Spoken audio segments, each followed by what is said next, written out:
Bismillahirrahmanirrahim. Assalamualaikum warahmatullahi wabarakatuh. Alhamdulillah hamdan katsiran tayyiban mubarakan fihi kama yuhibbu rabbuna wa yardah. Ashhadu an la ilaha illallah wahdahu la syarika lah wa ashhadu anna Muhammadan abduhu wa rasuluh, amma ba'd. Fayaqulu rabbuna tabaraka wa ta'ala, ya ayyuhalladzina amanu taqullaha haqqa tuqatih wa la tamutunna illa wa antum muslimun. Ya ayyuhalladzina amanu taqullaha wa qulu qawlan sadida yuslih lakum a'malakum wa yaghfir lakum dhunubakum wa man yuti'illaha wa rasulahu faqad faza fawzan 'azima. Akhwani fid din, rahimani wa rahimakumullah. Dalam kesempatan yang berbahagia ini kita panjatkan segala puji dan syukur kita kepada Allah Subhanahu wa ta'ala, yang mana dalam kesempatan yang mulia ini kita diperkenankan oleh Allah untuk kembali bertatap muka di sebuah majelis yang kita harapkan diberkati oleh Allah, yaitu majelis ilmu, majelis yang dinyatakan oleh Nabi kita Muhammad sallallahu alaihi wa ala alihi wasallam, "Idza marartum bi riyadil jannati farfa'u." Apabila kalian melewati taman-taman surga, maka bersenang-senanglah di dalamnya. Yang dimaksud dengan taman-taman surga di sini yaitu majlis-majlis zikir, dan di antaranya adalah majlis-majlis ilmu.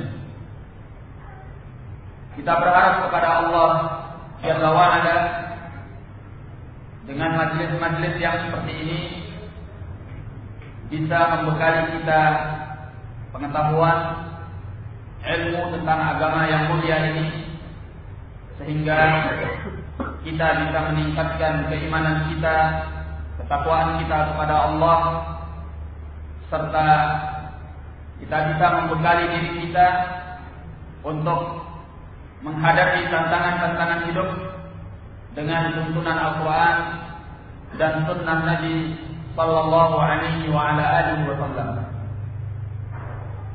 Tema pembahasan kita pada hari ini yaitu kiat untuk mencapai kehidupan yang bahagia di atas sunnah. Pembahasan ini merupakan hal yang sangat penting, mengingat bahwa tentunya tidak ada di antara manusia, secara lebih khusus kaum muslimin, yang tidak ingin untuk hidup dengan bahagia. Pastilah semua kita, apabila ditanya kepadanya, apakah engkau ingin hidup dengan bahagia? Jawabannya tidak ada lain kecuali dengan satu kata, dia akan mengatakan iya. Hanya saja permasalahannya sekarang, mencapai kehidupan yang bahagia itu bukan perkara gampang, bukan perkara mudah. Sebagaimana mudah dan gampangnya kita membalikkan telapak tangan.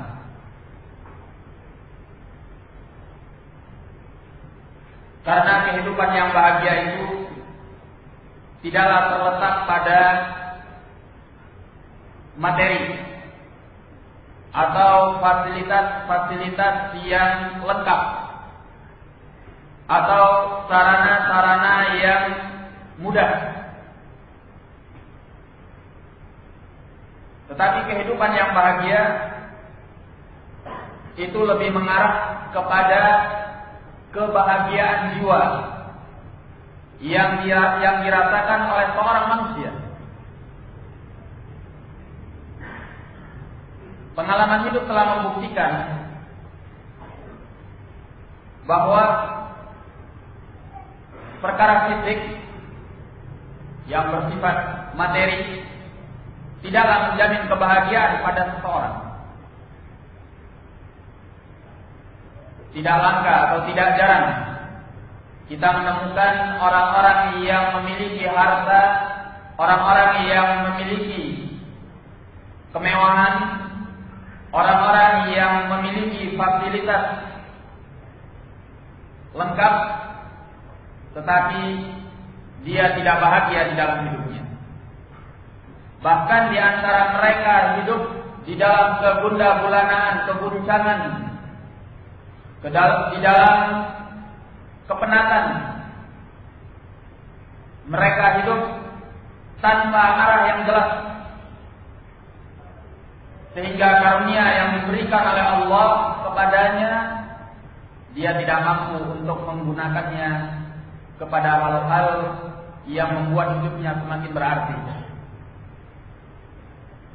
Oleh karena itu, ma'asyiral muslimin rahimani wa rahimakumullah, yang paling terpenting di dalam kita mencapai kebahagiaan hidup kita adalah ketenangan batin, kenyamanan jiwa. Karena pusat dari segala kebahagiaan itu adalah apa yang ada di dalam hati kita. Kalau hati kita tenang, nyaman, tentram, maka kurangnya materi, sedikitnya harta itu tidak mempengaruhi kebahagiaan hidup kita. Hal ini pernah disinggung oleh Allah Jalla wa'ala di dalam firman-Nya yang Allah abadikan di dalam ayat Al-Quran. Allah menyatakan, ala bizikrillahi tatmainnul qulub. Bukankah dengan zikir kepada Allah hati-hati manusia itu akan menjadi tenang? Ini dalam surah Ar-Ra'd ayat yang ke-28. Pernyataan Allah ini, ala bizikrillahi tatmainnul qulub. Bukankah dengan mengingat Allah hati-hati manusia menjadi tenang? Ada beberapa pelajaran yang bisa kita ambil dari ayat ini. Pelajaran yang pertama, bahwa ketenangan itu berada di dalam hati, di dalam jiwa. Ya. Bukanlah pusat ketenangan atau kebahagiaan itu pada raga dan fisik.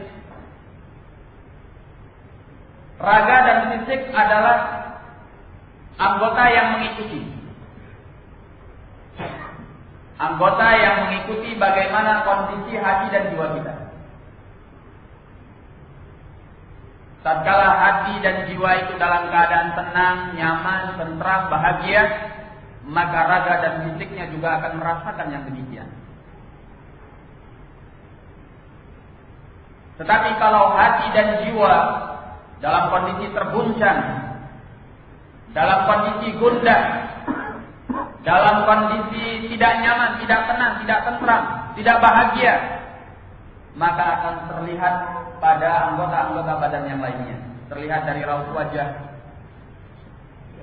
terlihat dari penatnya badan, terlihat dari anggota-anggota fisik yang lainnya. Maka dalam ayat ini Allah ingatkan, ala bizikrillahi tatmainnul qulub. Bukankah dengan zikir kepada Allah hati-hati manusia itu menjadi tenang? Pelajaran pertama, bahwa ketenangan itu adalah ketenangan hati dan jiwa, bukan raga dan fisik. Pelajaran yang kedua, bahwa dari ayat ini Allah mengingatkan kita bahwa tidak mungkin kita mencapai ketenangan hidup, ketenangan hati dan jiwa kecuali dengan mengingat Allah. Bukan dengan materi, bukan dengan fasilitas, bukan dengan sarana, bukan dengan kesenangan dunia manapun.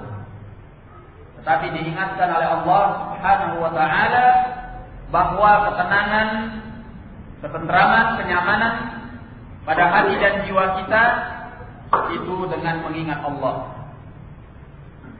Ya. Dengan mengingat Allah, dengan mengamalkan agamanya, dengan melaksanakan perintahnya, meninggalkan larangannya. Karena agama ini memang diturunkan oleh Allah Subhanahu wa taala demi kemaslahatan manusia, demi kebahagiaan manusia, demi kelayakan hidup manusia. Maka semuanya diatur oleh Allah dan Rasulnya di dalam agama ini. Maka tidak ada kebaikan melainkan diajarkan di dalam agama ini.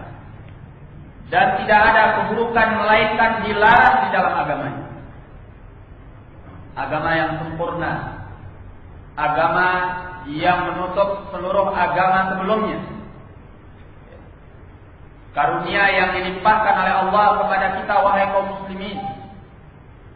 Allah nyatakan di dalam surah Al-Maidah ayat yang ketiga, Al-yawma akmaltu lakum dinakum wa atmamtu alaikum ni'mati wa raditu lakumul Islam dinan.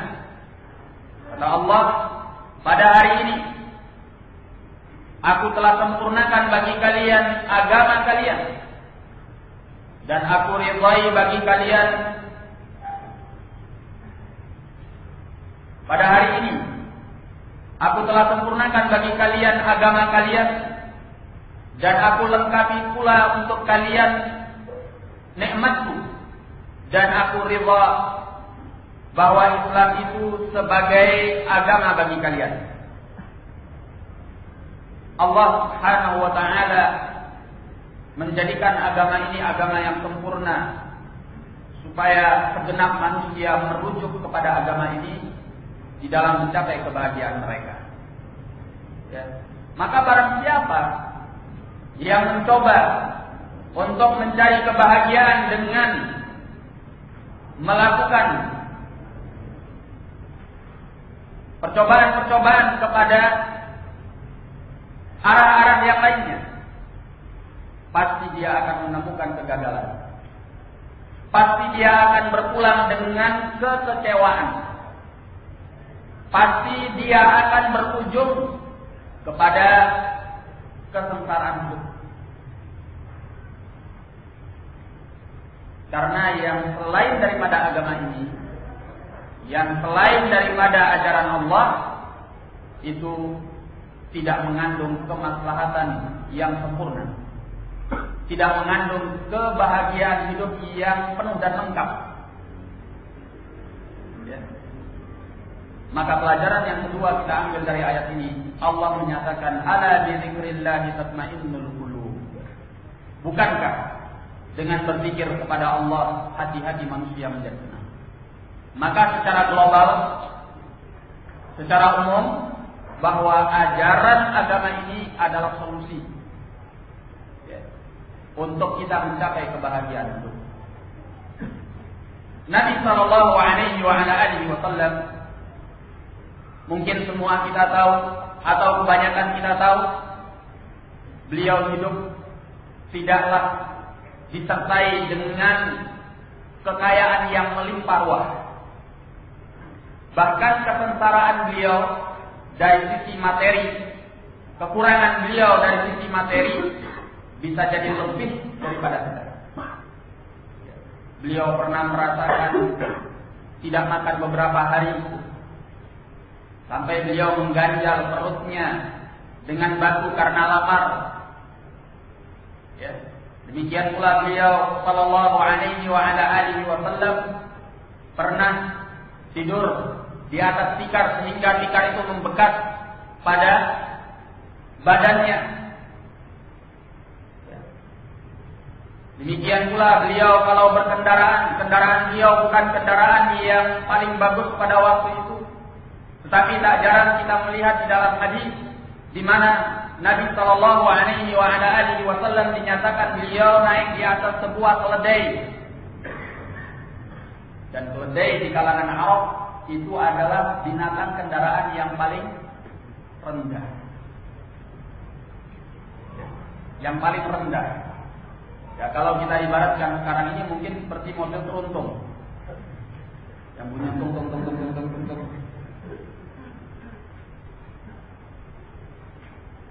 Tetapi Nabi sallallahu alaihi wasallam tak jarang menaiki kendaraan.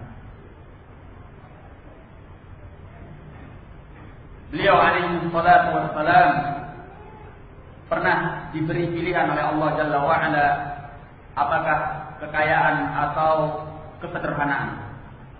Dan beliau diisyaratkan oleh malaikat Jibril alaihi salam untuk merendahkan diri dengan kesederhanaan. Ya. Tetapi kehidupan Rasulullah sallallahu alaihi wasallam yang berada di atas Islam, di atas cahaya dari Allah adalah kehidupan yang bahagia. Kehidupan yang nyaman, yang tenang, yang tentram. Karena yang paling terpenting daripada kehidupan beliau adalah kenyamanan dan ketenangan jiwa. Dengan petunjuk dari Allah. Sehingga beliau menyatakan kepada Bilal, "Ya Bilal, arifna bis shalah." Wahai Bilal, berilah kita kelapangan dengan melaksanakan salat. Jadi salat bagi Rasulullah sallallahu alaihi wasallam bukan ibadah yang memberatkan, yang menyusahkan. Tetapi ibadah salat bagi beliau adalah rehat. Ketenangan, kelapangan. Setelah beliau letih, beliau penat dari kesibukan-kesibukan dunia, maka beliau merehatkan diri dengan melaksanakan as-salat. Ya. Dalam riwayat lain beliau alaihi salatu wassalam menyatakan, "Hubbiba ilayya min dunyakum an-nisa wa ju'ilat qurratu 'aini fi shalah." Beliau menyatakan bahwasanya telah dicintakan kepadaku dari dunia kalian ini, yaitu wanita. Tapi kata beliau selanjutnya, dan telah dijadikan kesejukan jiwaku di dalam sholat. Memang beliau dicintakan kepada wanita, tetapi kesejukan jiwa tetap beliau nyatakan di dalam sholatnya, di dalam ibadahnya. Karena ketenangan, kenyamanan yang dirasakan oleh seorang yang dekat dengan Allah, tatkala dia menunaikan ibadah kepada Allah, itu mengalahkan semua kesenangan dan ketenangan yang lainnya dari kesenangan-kesenangan dunia. Yang dikatakan orang bahwa menikmati persetubuhan dengan wanita disebut sebagai surga duniawi, istilahnya mereka. Tetapi menurut Nabi sallallahu alaihi wasallam, kesejukan jiwa yang sesungguhnya adalah di dalam ibadah kepada Allah, mengalahkan semua kesenangan-kesenangan yang lainnya. Orang yang dekat dengan Allah ketika di dunia, sehingga ibadahnya sebagaimana yang dinyatakan oleh Nabi sallallahu alaihi wasallam, "Anta'budallaha ka'annaka tarahu, fa in lam takun tarahu fa innahu yarak." Bahwa engkau mengibadahi Allah seolah-olah engkau melihatnya. Dan jika engkau tidak melihatnya, maka Allah yang melihatnya. Orang yang merasakan kenikmatan dengan berdekatan bersama Allah di dalam ibadahnya, maka ini akan berlanjut ketika dia masuk ke dalam surga, maka kenikmatan yang paling tertinggi di atas segala kenikmatan surga yang lain adalah ketika Allah Jalla wa'ala membuka hijabnya dan memperlihatkan wajahnya kepada hamba tersebut. Bagaimana dinyatakan di dalam hadis yang dikeluarkan oleh Imam Muslim dalam sahihnya, bahwa setelah penduduk surga diberi oleh Allah Jalla wa'ala segala kenikmatan yang telah dijanjikan kepada mereka, Allah bertanya, apakah masih ada yang belum dipenuhi kepada kalian? Mereka menjawab, engkau telah memberi kami kenikmatan dan engkau telah menyelamatkan kami daripada siksa api neraka. Maka mereka merasa bahwa mereka tidak lagi bisa menuntut yang lainnya. Ternyata Allah masih menyisakan satu kenikmatan, yaitu Allah menyingkap wajahnya dan mereka melihat kepada wajah Allah. Dinyatakan oleh Nabi sallallahu alaihi wasallam, dan tidak ada kenikmatan yang lebih bagi mereka daripada melihat kepada wajah Allah. Ya. Melihat kepada wajah Allah ini melupakan mereka akan kenikmatan-kenikmatan surga yang lainnya. Ini dikarenakan mereka sebelumnya dekat dengan Allah ketika di dunia. Di akhirat nanti mereka merasakan kelezatan melihat kepada wajah Allah. Nah, jadi ketenangan, kebahagiaan dan kenyamanan hidup itu tidak tergantung kepada materi, namun lebih terarah kepada bagaimana kita mendekatkan diri kepada Allah, meningkatkan keimanan kita, ketakwaan kita, meningkatkan hubungan kita bersama Allah dengan ibadah. Kita bisa lihat orang-orang yang kehilangan arah dalam hidupnya. Kalau kita ingin meneliti mereka satu persatu, inti permasalahannya adalah sama.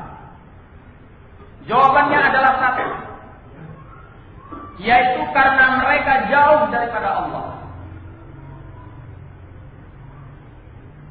Karena jauh daripada Allah ini muncul berbagai penyakit-penyakit jiwa, penyakit-penyakit hati, penyakit-penyakit pikiran. Tapi bagi orang-orang yang beriman itu tidak berlaku sungguhnya. Ya. Karena mereka sudah dibekali dengan ketenangan dan kenyamanan jiwa yang lahir karena mereka dekat dengan Allah. Sehingga tidak ada tantangan hidup yang bisa membuat mereka stres atau membuat mereka panik atau membuat mereka gundah gulana atau membuat mereka sedih yang mencekam dan sebagainya. Karena kedekatan mereka bersama Allah telah memupus semua permasalahan. Nah, di hadapan saya ini ada sebuah tulisan karya seorang ulama besar Saudi Arabia yang beliau telah meninggal beberapa waktu yang lalu. Beliau adalah Fadilatul Syekh Abdurrahman bin Nasir As-Sa'di rahimahullah. Beliau menuliskan beberapa hal yang bisa kita upayakan untuk mencapai kehidupan yang bahagia sesuai dengan tuntunan Allah dan Rasulnya sallallahu alaihi wasallam. Kalau tadi kita telah membahas secara umum mengenai prinsip hidup yang bahagia adalah kembali kepada agama ini. Itu prinsip secara umum. Barang siapa yang ingin bahagia dalam hidupnya, kembali kepada agama Islam. Amalkan apa yang diperintahkan Allah dan Rasulnya, apa yang diajarkan oleh Allah dan Rasulnya sallallahu alaihi wasallam. pasti dia akan bahagia, tidak mungkin tidak. Karena Allah adalah zat yang telah menciptakan mereka dan yang paling tahu apa yang dibutuhkan oleh manusia. Dan itu telah Allah tuangkan di dalam ajaran Islam. Nah, secara detail, secara rinci, ada beberapa hal yang perlu kita upayakan supaya kita mencapai kehidupan yang bahagia di dalam kita menjalani kehidupan dunia ini. Hal yang pertama yang diingatkan oleh beliau, yang ini merupakan inti dari segala kebahagiaan, yaitu kata beliau, a'zamul asbab lidzalik wa asluha wa ussuha huwa al-iman wal 'amal shalih. Sebab yang paling terbesar, yang merupakan fondasi dan tiangnya adalah keimanan dan amalan yang saleh. Seorang yang ingin hidup bahagia, dia harus punya ini dulu, punya iman yang membuatkan amalan saleh. Dari sini maka tidak ada jaminan kebahagiaan hidup bagi orang-orang kafir. Ini bukan pandangan yang ekstrim, tetapi ini yang diajarkan oleh Islam. Allah Subhanahu wa taala mengajak segenap manusia untuk masuk ke dalam Islam. Karena dengan keimanan kepada Allah dan Rasul-Nya mereka bahagia dalam hidup mereka. Nah, kalau seandainya kita melihat pada orang-orang yang kafir kepada Allah dan Rasul-Nya bahwa kehidupan mereka bahagia dengan materi, dengan fasilitas, dengan sarana, atau dengan ajaran agama mereka, itu hanya fata morgana saja. Ya. Karena kita tidak tahu dalamnya. Dan kita yakin, seyakin-yakinnya, bahwa tidak ada yang membawa kebahagiaan kecuali Islam. Kenapa kita punya prinsip yang seperti itu? Pertama, karena Allah menyatakan di dalam Al-Quran, Inna ad-dina 'indallahi al-Islam. Sungguhnya agama yang ada di sisi Allah adalah Islam. Demikian pula dengan firman Allah Jalla wa Ala, "Wa may yabtaghi ghayra al-islami dinan fala yuqbala minhu wa huwa fil akhirati minal khasirin." Barang siapa yang mencari selain Islam sebagai agama, maka tidak akan pernah diterima daripadanya. Dan Allah tegaskan dia di akhirat nanti termasuk orang-orang yang merugi. Jadi, karena ayat-ayat ini Allah sendiri yang menyatakan bahwa yang selain Islam itu tidak diridhai oleh Allah, tidak diterima oleh Allah. Secara logikanya tidak mungkin ajaran yang tidak diterima oleh Allah, yang tidak diridhai oleh Allah akan membawa kepada kebahagiaan hidup. Karena kalau seandainya ajaran lain itu membawa kepada kebahagiaan hidup, maka tidak mungkin Allah akan memurkai ajaran itu, tidak meridhai ajaran tersebut. Ini satu hal. Kemudian Allah Subhanahu wa taala menyatakan dalam ayat lain di dalam surah An-Nahl ayat yang ke-97, "Man 'amila shalihan min dzakarin aw untha wa huwa mu'min falanuhyiyannahu hayatan thayyibah wa lanajziyannahum ajrahum bi ahsani ma kanu ya'malun." Kata Allah, barang siapa yang beramal dengan amalan yang saleh, baik itu laki maupun wanita, tapi dengan satu catatan, Allah nyatakan wa huwa mu'min. Tidak cukup dia berbuat baik. Harus dengan catatan dia seorang mukmin. Kalau dia bukan mukmin, tidak dijamin oleh Allah. Apa kata Allah selanjutnya? Falanuhyiyannahu hayatan thayyibah. Maka niscaya kami akan hidupkan dia dengan kehidupan yang baik. Kehidupan yang baik ini bukan artinya kemudian dia menjadi kaya raya, melimpah harta, dipenuhi kesenangan, fasilitas yang lengkap, sarana yang luar biasa. Ya. Hayatan thayyibah ini lebih mengarah kepada kehidupan bahagia yang terletak dalam hati dan jiwa kita. Dan tidak menutup kemungkinan bahwa Allah Subhanahu wa taala melimpahkan kepadanya hal-hal yang bersifat materi. Tapi itu bukan prinsip. Ya, karena kebahagiaan hidup bukan pada materi. Nah, kalau seandainya kebahagiaan hidup itu adalah pada materi yang banyak, yang melimpah, maka tidak mungkin Allah Jalla wa'ala membiarkan Nabi-Nya sallallahu alaihi wa ala alihi wasallam hidup dalam keadaan sederhana dan merakyat istilahnya ala kadarnya. Seperti yang sudah kita sebutkan di awal. Pasti Allah akan memuliakan Nabi-Nya dengan limpahan harta. Karena Nabi kita adalah Nabi yang terakhir dan seutama-utama Nabi. Seutama-utama Rasul.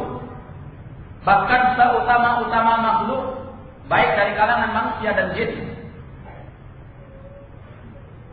Tidak mungkin Allah biarkan di dalam kesengsaraan hidup dengan kekurangan harta dan materi. Kalau memang harta dan materi itu adalah jaminan kebahagiaan hidup. Maka pernyataan Allah, falanuhyiyannahu hayatan thayyibah. Maka niscaya kami akan hidupkan dia dengan kehidupan yang baik. Artinya kehidupannya akan bahagia di dalam hati dan jiwanya. Dan tidak menutup kemungkinan bahwa dia akan dilimpahi harta oleh Allah sesuai dengan apa yang dikehendaki oleh Allah Subhanahu wa taala. Wa lanajziyannahum ajrahum bi ahsani ma kanu ya'malun. Niscaya kami akan mengganjari mereka akan pahala mereka dengan sebaik-baik apa yang mereka perbuat. Tidak akan merugi. Hidupnya akan baik, tenang, nyaman, bahagia. Ya. Maka intinya adalah iman. Allah nyatakan di dalam ayat lain, alladzina amanu wa lam yalbisu imanahum bidzulmin ulaika lahumul amnu wa hum muhtadun. Orang-orang yang beriman dan mereka tidak mencampurkan keimanan mereka itu dengan perbuatan syirik. Kezaliman di sini dinyatakan oleh Nabi sallallahu alaihi wasallam sebagaimana dalam riwayat Al-Bukhari yang dimaksud adalah perbuatan syirik. Ya. Jadi barang siapa yang beriman kemudian dia tidak mencampurkan keimanannya dengan perbuatan syirik kepada Allah, Allah nyatakan mereka adalah orang-orang yang Allah beri petunjuk dan mereka mendapatkan kehidupan yang nyaman, aman, baik di dunia ataupun di akhirat nanti. Sehingga kalau kita melihat adanya kehidupan orang-orang kafir yang sekarang menjadi kiblat manusia, yang mereka istilahkan dengan gaya hidup ala barat, yang notabene mereka mayoritasnya adalah kufar, orang-orang kafir yang tidak beriman kepada Allah dan Rasul-Nya. Kalau mereka memprovokasi kita bahwa kehidupan mereka adalah kehidupan yang bahagia di atas kekafiran mereka, semata-mata yang mereka tampakkan adalah materi mereka, fasilitas mereka, sarana mereka, kemewahan mereka, itu bukan jaminan. Kita yakin apa yang dinyatakan oleh Allah di dalam ayat ini terjadi pada mereka. Allah menyatakan bahwa orang yang aman hidupnya, nyaman hidupnya, adalah orang yang beriman dan tidak berbuat syirik. Selama kita meyakini Al-Quran sebagai kitab suci yang paling benar, bahkan tidak ada kitab suci yang benar selainnya untuk masa akhir zaman ini, maka apapun yang mereka tampakkan, mereka publikasikan kepada kita dari kebahagiaan hidup, kita percaya kepada Allah dan Rasulnya bahwa itu adalah dusta. Dusta. Tidak mungkin mereka meraih kebahagiaan hidup. Adapun materi yang mereka tambahkan, kemewahan yang mereka tawarkan, itu bukan jaminan kebahagiaan hidup seperti yang sudah kita jelaskan. Ya. Bahkan di dalam pertemuan pada daurah yang lalu yang kita adakan di Universitas Solo, UNS, kita sempat menerangkan bahwa Allah Jalla wa'ala menyiksa para pengidola dunia dengan dunianya itu sendiri. Dan itu yang dinyatakan oleh Nabi sallallahu alaihi wasallam, "Man kana fid dunya hammahu." Kata Nabi dalam riwayat At-Tirmidzi dengan sanad yang hasan dari hadis Anas bin Malik radhiyallahu anhu. Ya. Barang siapa yang dunia adalah kepedulian hidupnya, ja'alallahu fatrahu baina 'ainai, Allah jadikan kefakirannya berada di hadapan matanya. Kefakiran itu bukan artinya dia tidak punya harta, tetapi dia merasa selalu butuh kepada dunia, sehingga dia disiksa oleh rasa tamak dan rakusnya kepada dunia ini. Walaupun dia punya harta, dia terus merasa kurang, merasa tidak cukup. Dia punya harta, tetapi dia merasa sebagai orang yang tidak punya. Tidak ada kepuasan di dalamnya. Padahal kebahagiaan itu diraih dengan kepuasan apa? Jiwa. Betapa banyak orang yang kaya, dia disiksa oleh kekayaannya untuk terus mengejar harta siang dan malam, pagi dan sore. Mulai dari bangun tidur sampai akan tidur kembali. Kemudian kata Nabi sallallahu alaihi wasallam, "Wa farraqallahu syamlah." Allah akan cerai-beraikan konsentrasi hatinya. Hatinya akan panik dengan berbagai kesibukan-kesibukan dunia. Bahkan pada sebagian hadis dunia itu dia tidak sempat merasakan enaknya kenikmatan dunia karena dia sibuk untuk mengejar dunia. Seperti yang kita contohkan, ya. Orang miskin, ya, yang makannya sehari-hari tempe, tahu, grek, ketika dia mendapatkan makan daging ayam, dia merasakan kenikmatan, masya Allah. Ya. Tiada tanding, seolah-olah dia sedang berada di surga. Ya. Seolah-olah dia sedang makan manna wa salwa. Tetapi orang kaya yang makan sarapan paginya di Jakarta, siangnya di Singapura, ya, sorenya atau malamnya entah di mana lagi, belum tentu merasakan ini. Padahal masakan dan makanan yang mereka rasakan jauh lebih nikmat. Ya. Kalau yang merasakannya orang miskin tadi, tapi karena orang kaya ini, ya dia sudah biasa. Tidak ada nilainya bagi mereka. Bahkan untuk makan pun mereka diburu-buru oleh pekerjaan, diburu-buru oleh kesibukan. Subhanallah. Jadi, ikhwan fillah rahimani wa rahimakumullah, bukanlah pada materi letak kebahagiaan itu. Jadi apa yang ditampakkan oleh orang-orang kafir bahwa mereka punya kehidupan yang hebat, kehidupan yang bahagia, mereka sejahtera, padahal mereka dalam keadaan kafir kepada Allah dan Rasulnya, itu semuanya dusta. Tidak ada ketenangan jiwa di dalam kekafiran kepada Allah dan Rasul. Makanya kita lihat mereka orang-orang kafir itu, mereka melapangkan hati dan jiwa mereka dengan berbagai piknik, rekreasi, ya, kemudian dengan pergi untuk berbuat maksiat, ya, minum khamr, berbuat zina.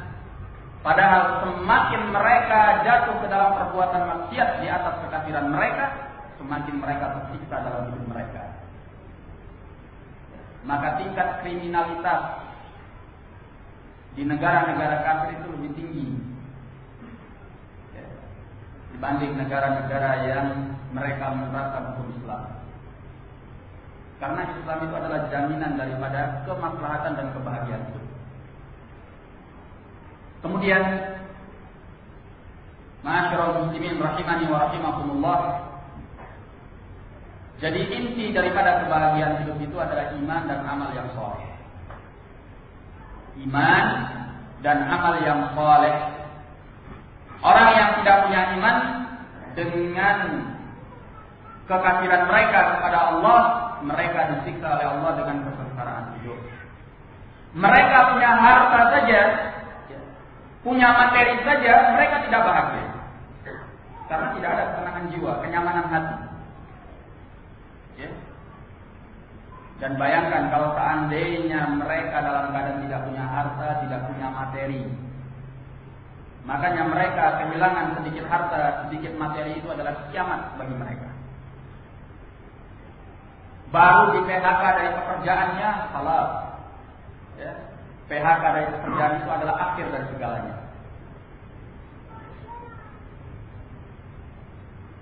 Nah, mereka panik dan mereka dipusingkan dengan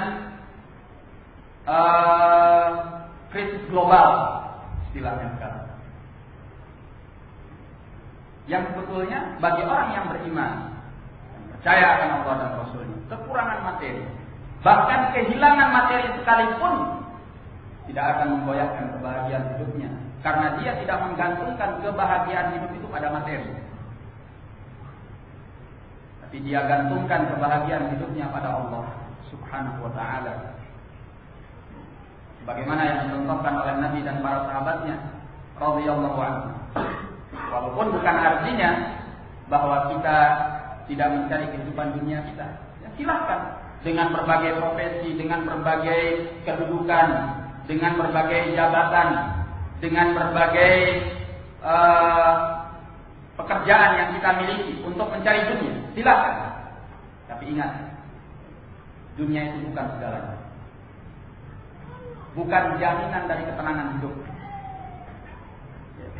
Bukan puncak daripada kenikmatan. Bahkan apabila kita selesai dari pekerjaan-pekerjaan kita itu, kalau kita kembali kepada Allah, di saat kita selesai dari pekerjaan kita, kita kembali untuk bersimpuh di hadapan Allah dengan melaksanakan ibadah, kita akan merasakan betapa nikmatnya ibadah itu dibandingkan kehidupan dunia yang lain. Ikhwani fiddin rahimani wa rahimakumullah. Orang yang beriman itu dengan keimanannya dibekali oleh Allah untuk menghadapi segala tantangan hidup. Ya. Kalau dia ditimpa oleh kebaikan, dia tahu syukur sama Allah. Dia tahu bahwa segala kenikmatan, segala materi, segala kemudahan, kegampangan hidup yang dia terima itu datangnya dari Allah. Bukan karena kemampuan dirinya, bukan hasil upayanya, bukan karena kehebatannya, bukan. Sama sekali. Dia tidak akan mampu berbuat apa-apa kalau tidak diizinkan oleh Allah. Sehingga kalau dia mendapatkan sesuatu daripada kesenangan dunia ini, dia tahu bahwa itu adalah anugerah dari Allah. Sehingga dia ingat sama Allah. Kalau dapat karunia, dapat nikmat, ya, tak lupa dia mengatakan alhamdulillah. Dia syukur sama Allah.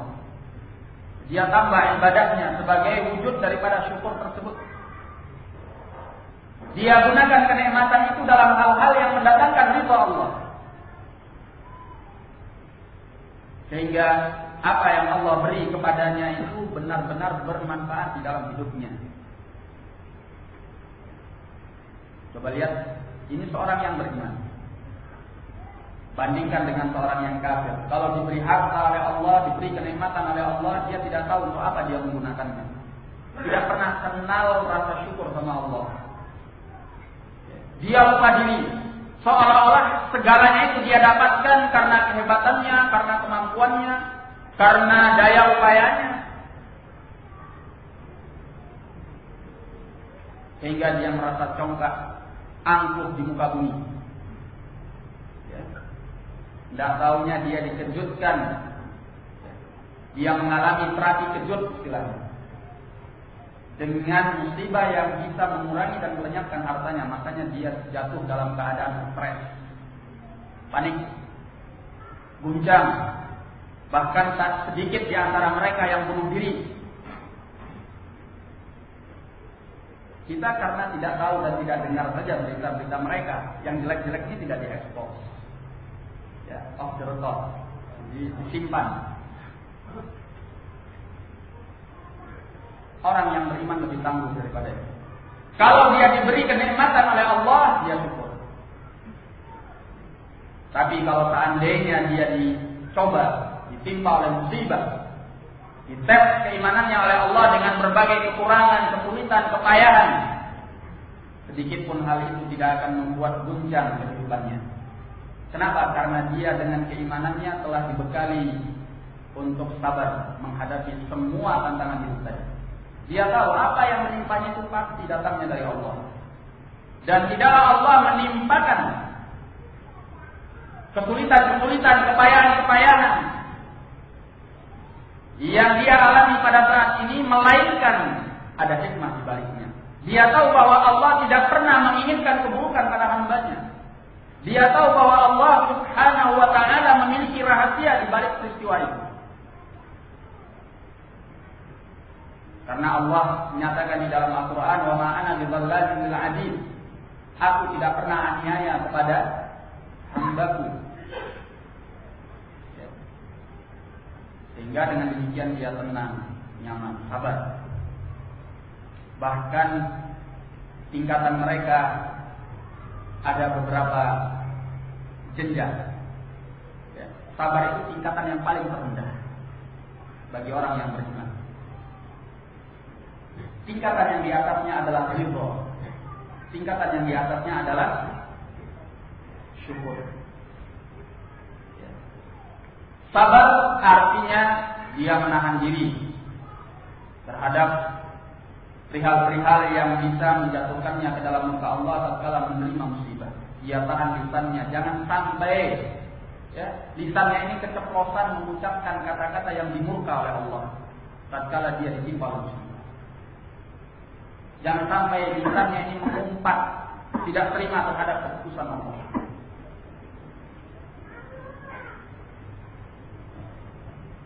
Bahkan dia upayakan untuk lisannya itu selalu mengucapkan alhamdulillahi ala kulli hal. Segala puji bagi Allah atas semua kondisi yang Allah berikan. Atau dia mengatakan qaddarallahu wa ma syaa fa'al, asa yakuna khairan. Apa yang ditetapkan oleh Allah pasti Allah perbuat dan mudah-mudahan itu menjadi kebaikan. Dia tahan anggota-anggota badannya sehingga dia tidak melakukan tindakan-tindakan bodoh yang ceroboh. Dia tidak akan berbuat yang mendatangkan murka Allah. Dia tahan anggota badannya tatkala datangnya musibah. Dia tidak memukul-mukul mukanya, dia tidak memukul-mukul dadanya, dan tidak pula membentur-benturkan anggota badannya kepada benda-benda yang bisa membahayakan dirinya, sebagaimana yang diperbuat oleh sebagian orang. Tatkala ditimpa oleh musibah, dia memukul wajahnya, dia memukul badannya, atau memukul dinding, atau menabrakkan kepalanya ke dinding, menunjukkan bahwa dia tidak terima terhadap apa yang diputuskan oleh Allah. Nah, orang yang sabar menahan daripada itu semua. Dan menahan anggota badannya tidak menghadapi musibah Allah dengan melaksanakan hal-hal yang haram. Beda dengan orang-orang kafir. Orang mukmin itu kalau ditimpa oleh musibah, dia semakin taat sama Allah, semakin ibadah sama Allah. Bukan malah nenggak, minum khamr, bukan malah berbuat zina, bukan malah mencari penghidupan dari hal-hal yang haram. Sehingga tatkala dia ditimpa oleh musibah, dia sudah tidak lagi kontrol.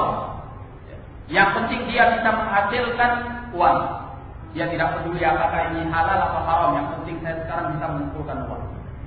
Ini tidak sabar namanya. Orang yang beriman dengan keimanannya semestinya dibekali dengan kesabaran, yang menahan anggota badannya dari segala apa yang dimurka oleh Allah. Kemudian menahan hatinya, tidak pernah di dalam hatinya itu muncul rasa buruk sangka sama Allah. Apalagi sampai dia mengumpat di dalam hatinya, menantang di dalam hatinya terhadap apa yang telah ditetapkan oleh Allah. Ini orang yang sabar. Nah, tingkat yang di atasnya bukan hanya sekedar menahan diri, yaitu tingkatan ridha. Bahkan dia ridha terhadap apa yang ditimpakan oleh Allah.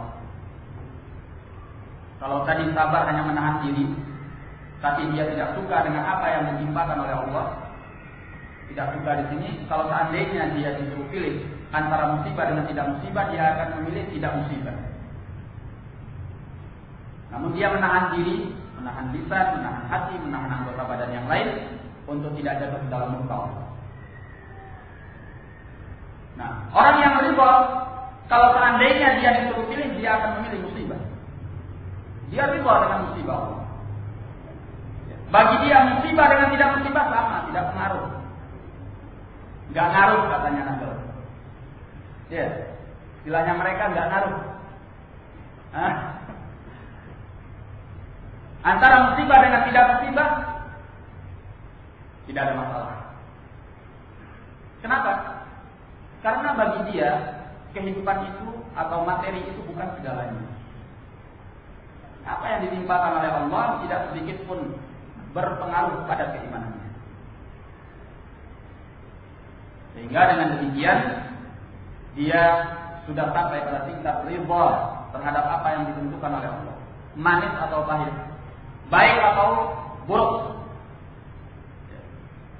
Nah, sehingga kalau seandainya dia disuruh pilih, bagi dia sama saja, ditimpa oleh musibah atau tidak, sama, karena dia sudah ridha sama Allah.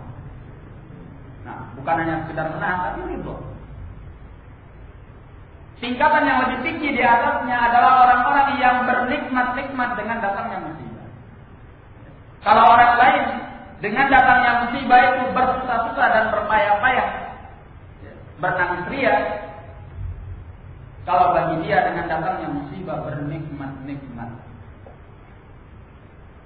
Bukan artinya ketawa-ketawa sendiri. Ketawa-ketawa sendiri itu bahaya ya. Artinya dia bernikmat-nikmat, yaitu dia merasakan kelezatan di dalam jiwanya ketika datangnya musibah. Bagaimana itu? Dia merasa musibah ini penuh dengan berkat, penuh dengan rahmat dari Allah. Kenapa? Karena dengan datangnya musibah banyak hal-hal kebaikan yang bisa dia amalkan. Dia sadar sekian keutamaan telah menunggunya tatkala dia ditimpa oleh musibah. Sehingga dia berlezat-lezat, bernikmat-nikmat dengan musibah itu. Datang musibah, dia semakin dekat dengan Allah. Ya, semakin dia banyak ibadah, semakin dia doa. Semua ini pahala yang sudah dia nanti-nanti.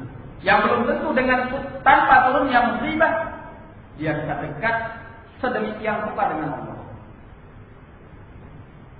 Biasanya orang yang ditimpa oleh musibah, kalau dia bisa menjadikan momentum ini sebagai sarana untuk mendekatkan diri kepada Allah, dia akan mendapatkan kedekatan diri yang lebih daripada biasanya. Sehingga dia bisa bernikmat-nikmat dengan musibah itu. Nah, belum lagi nanti dengan datangnya musibah dia bisa bertawakal kepada Allah, dan ini pahalanya besar. Berpasrah diri kepada Allah, berlindung kepada Allah, meminta kepada Allah, ya. Membuat dia kembali al-inabah kepada Allah, membuat dia bertaubat kepada Allah. Jadi sekian keutamaan telah menantinya, dan ini dia tunggu-tunggu. Ketika datangnya musibah, dia bernikmat-nikmat dengan ketaatan kepada Allah juga.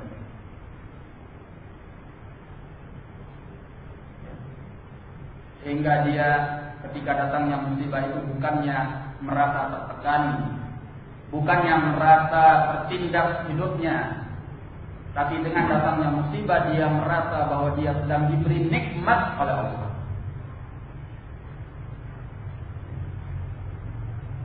Kalau ada yang bertanya, kok saya tidak merasakan itu, Ustaz? Ya, karena kamu belum sampai pada tingkat ini. Apa ada? Ya, banyak orang yang seperti itu. Yaitu orang-orang yang menjadi pilihan Allah untuk dekat sama Allah. Mereka-mereka yang telah dimuliakan oleh Allah dengan kedekatan khusus dengan Allah. Seperti para nabi, para rasul, orang-orang saleh, para syuhada, shalihin, as-siddiqin. Sehingga dengan demikian mereka tidak lagi tergantung dengan kehidupan dunia. Ya. Makanya Nabi Shallallahu Alaihi Wasallam kagum terhadap perihal seorang yang mukmin. Dan itu beliau ungkapkan sebagaimana dalam riwayat Imam Muslim di dalam sahihnya dari hadis Abu Suhaib, bahwasanya beliau alaihi salatu wassalam pernah mengatakan, ajaban li amril mukmin. Sangat mengagumkan perkara seorang yang mukmin itu. Bagaimana? Kata Nabi, inna amrahu kullahu lahu khair. Karena urusan seorang yang mukmin itu semuanya adalah kebaikan. In asabatu sarra'u syakar. Kata Nabi, kalau dia ditimpa oleh kebaikan, ditimpa oleh hal-hal yang menggembirakan, maka dia syukur sama Allah. Bahkan khairan lahu, dan itu baik untuknya. Wa in asabathu dharra sabar. Kalau dia ditimpa oleh mara bahaya, oleh perkara yang menyulitkan dan menyusahkan dia, maka dia sabar. Bahkan khairan lahu, dan hal itu menjadi baik untuknya. Dan beliau tegaskan, walaysa dzalika li ahadin illa lil mu'min, dan tidak ada seorang pun yang punya hal itu kecuali seorang yang mukmin, seorang yang beriman. Artinya bahwa orang-orang kafir tidak pernah bisa melakukan itu. Walaupun dia telah mencapai tingkat doktor dalam bidang psikologis, ahli psikolog atau psikiater, tapi dia kafir, jangan harap bahwa dia bisa menangani kehidupannya dengan bahagia. Karena dia tidak punya inti daripada kebahagiaan, yaitu yang dinyatakan oleh Nabi, walaysa dzalika li ahadin illa lil mu'min. Dan tidaklah yang demikian itu milik seseorang kecuali hanya punya seorang yang mukmin.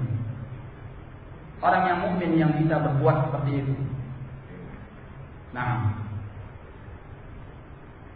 maka ikhwan fillah rahimani wa rahimakumullah, kedekatan bersama Allah yang dilandasi oleh iman wal amal saleh, ini adalah inti daripada kebahagiaan.